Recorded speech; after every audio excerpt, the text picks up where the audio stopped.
Right, the next bunch of questions is all about factorising, which means taking an algebraic expression and breaking it down into brackets, something times something times something. So for example, 3x plus 12, you can see that both of these things divide by 3, so you could write it as 3 times something in a bracket. 3 times x will give you the 3x, and 3 times 4 will give you the 12. So 3x plus 12 can be written as 3 brackets x plus 4.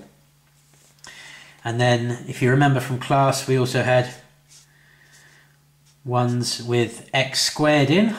So for example, x squared plus 5x plus 6. And they factorise into 2 brackets.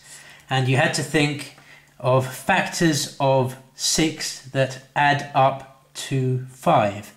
So in this case it's 3 and 2, x plus 3, x plus 2, because when you multiply it out you get x times x is x squared, x times 2 gives you 2x, 3 times x gives you 3x, and 3 times 2 gives you 6, and that's the same as x squared plus 2x plus 3x makes 5x plus 6. So you can see that it multiplies out to the same thing that we started with.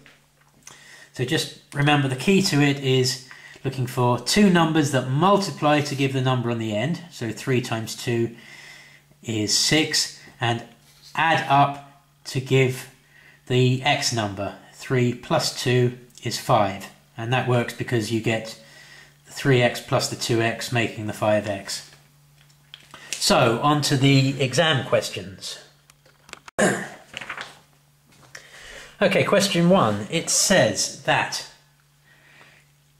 Kim says that 3 times 2a plus 5 in brackets equals 5a plus 15. Well, it's not, because 3 times 2a gives you 6a, and 3 times 5 gives you 15. So her mistake is that that should be 6a and not 5a. So if you just write the correct working here for the exam, then that's good enough. Okay, part B of the question, that was question 1a. Part B, simplify fully x squared plus 6x plus 8 over 2x plus 8. Well, the key to this one is to try and factorise it, and you'll find that you end up with some things that cancel out. So, for example, factorising the top into 2 brackets, factors of 8 that add up to 6, well, that will be 4 and 2, x plus 2, x plus 4, 2 times 4 is 8, 2 plus 4 is 6, so the top factorises into x plus 2 times x plus 4, and then the bottom, both of these things divide by 2, so you can write it as 2 times x plus 4. So that the 2 times x give you the 2x, and the 2 times 4 gives you the 8. And then you'll spot with this that it's got an x plus 4 on the top and an x plus 4 on the bottom. So they cancel each other out, leaving you with x plus 2 over 2. So your final answer is x plus 2 over 2, and you get that from factorising. Okay, question 2a. Factorise 10x plus 15. Well, both of those things can be divided by 5. So take a 5 outside the bracket and say 5 times what will give me the 10x? Well, 5 times 2x will give me the 10x. And then 5 times what will give me the 15? Well, 5 times 3 will give me the 15. So 5 times 2x gives you 10x, 5 times 3 gives you 15, so it factorizes into 5 times, brackets, 2x plus 3. Okay, part B.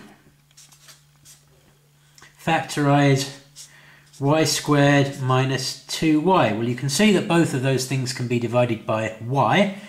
So you can take a y outside the brackets and say y times what will give me the y squared. Well, y times y will give me the y squared. And then y times what will give me the minus 2y. Remember that the minus belongs to the thing that it is followed by. Well, minus 2 times y will give you minus 2y. So that's your final answer, y times y minus 2. And then question C, multiply out. So it's the reverse process. Multiply out 2 times 3x minus 4. So 2 times 3x will give you 6x. And then 2 times minus 4, remember that minus and that 4 belong together, will give you minus 8. So you get 6x minus 8.